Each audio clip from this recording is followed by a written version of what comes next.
নমস্কার, শুভ সন্ধ্যা।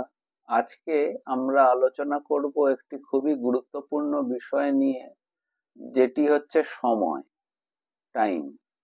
সময় কারো জন্য অপেক্ষা করে না। আমার নাম ইন্দ্রনীল। সময় হলো জীবনের সবচেয়ে মূল্যবান সম্পদ। একবার চলে গেলে আপনি আর ফিরে পাবেন না এবং এটি ফিরে আসবেও না।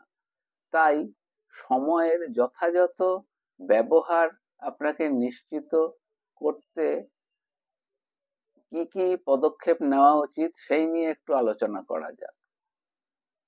প্রাচীনকালে মানুষ সময়ের গুরুত্ব উপলব্ধি করে এটিকে সর্বোচ্চভাবে কাজে লাগানোর পরামর্শ দিয়ে এসেছে। প্রাচীনকালে পরামর্শের সাথে সাথে সময় কারোর জন্য অপেক্ষা করা হয় না, এবং একটা প্রচলন কথা আমরা খুব শুনে এসেছি, যেটি আপনারা খুবই আপনাদের কাছে খুবই পরিচিত, টাইম ইজ মানি। এই প্রবাদটি আমাদের শেখায় যে সময় অপচয় না করে সেটিকে সহজভাবে কাজে লাগানো উচিত।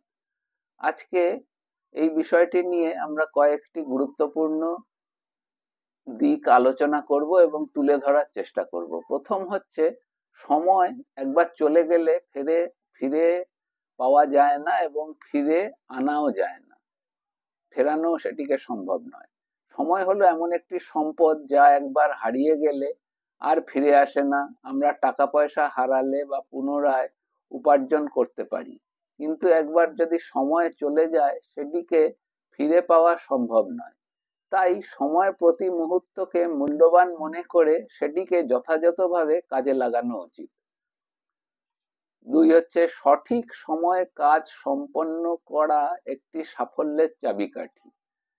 কেউ যদি তার জীবনে সাফল্য অর্জন করতে চায়, তাহলে তাকে সঠিক সময় সঠিক সিদ্ধান্ত নিতে হবে, যেটি সঠিকভাবে ব্যবহার করে আপনি জীবনে উন্নতি করতে পারবেন, এবং সময় মতো কাজ না করলে সুযোগ হাতছাড়া হয়ে যাবে এবং ব্যর্থতা অনিবার্য হবে।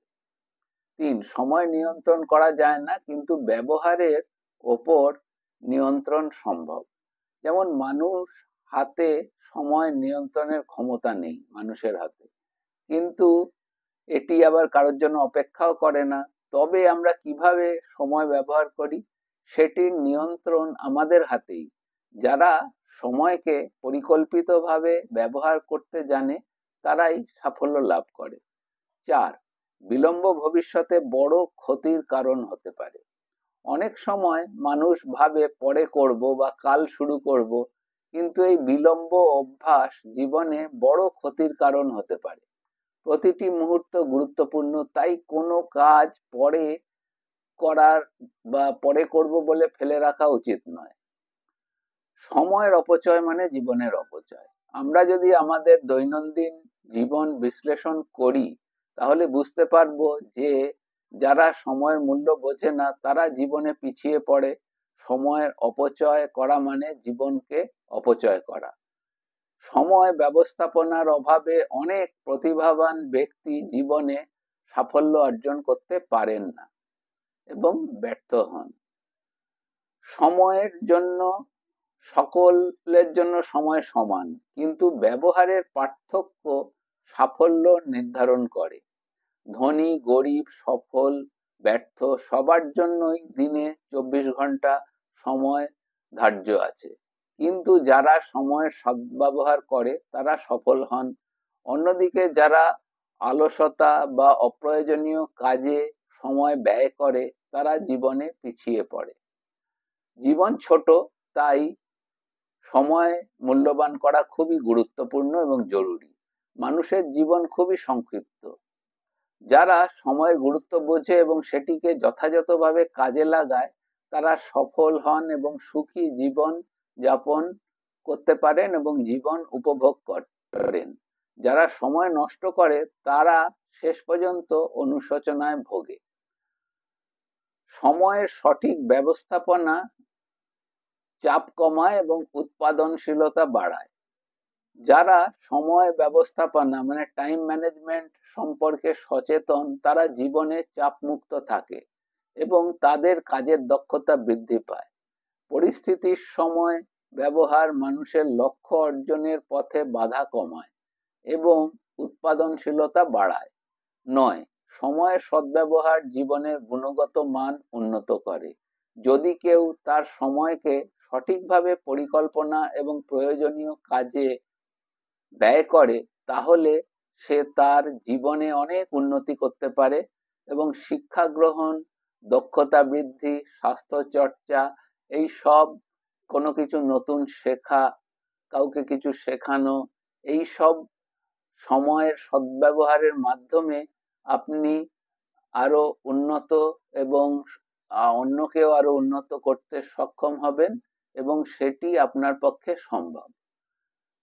শেষ পয়েন্ট, সময়ের মূল্য বোঝা মানে জীবনের প্রতি শ্রদ্ধাশীল হওয়া। যারা সময়ের মূল্য বোঝেন তারা জীবনের প্রতি শ্রদ্ধাশীল হন। তারা তাদের কাজকে গুরুত্ব দেন, মানুষের সময়কে সম্মান করেন এবং প্রতিটি মুহূর্তকে ইতিবাচক কাজে ব্যবহার করেন। এর ফলে তারা শুধু নিজে নন, বরং সমাজ এবং জাতির উন্নয়নেও অবদান রাখতে সক্ষম হন। এবারে আসছি শেষে যে পয়েন্টগুলো নিয়ে আলোচনা করলাম সেটির একটি সারসংক্ষেপ নিয়ে। সময় কারো জন্য অপেক্ষা করে না, এটি আমরা বুঝতে পারলাম। এটি একটি চিরসত্য বিষয়। যারা সময়কে মূল্য দেন এবং তার সদ্ব্যবহার করেন তারা জীবনে সফল হন। অন্যদিকে যারা সময় নষ্ট করেন এবং জীবনের শেষ প্রান্তে গিয়ে শুধু আফসোস করেন, তারা সময়কে যথাযথভাবে কাজে লাগাতে পারেন না বা সম্ভব হয় না তাদের পক্ষে। যাতে আমরা আমাদের লক্ষ্য অর্জন করতে পারি এবং একটি সফল সুন্দর জীবন গড়ে তুলতে পারি, সেদিকে অবশ্যই নজর দেওয়া উচিত। আজকের আলোচনা এখানেই শেষ। আপনাদের যদি কোনো মতামত থাকে অবশ্যই লিখে জানান এবং এই বিষয়টিকে, এই লাইভ সেশনটিকে যথাযথ সম্ভব বেশি করে শেয়ার করুন এবং আপনাদের কোনো বিষয় নিয়ে আলোচনা করতে চাইলে বা শুনতে চাইলে আমাকে লিখে পাঠান। আর আপনাদের কোনো প্রশ্ন থাকলে অবশ্যই জানান, আমি যথাযথ উত্তর দেওয়ার চেষ্টা করব। ধন্যবাদ, নমস্কার, সকলে ভালো থাকবেন।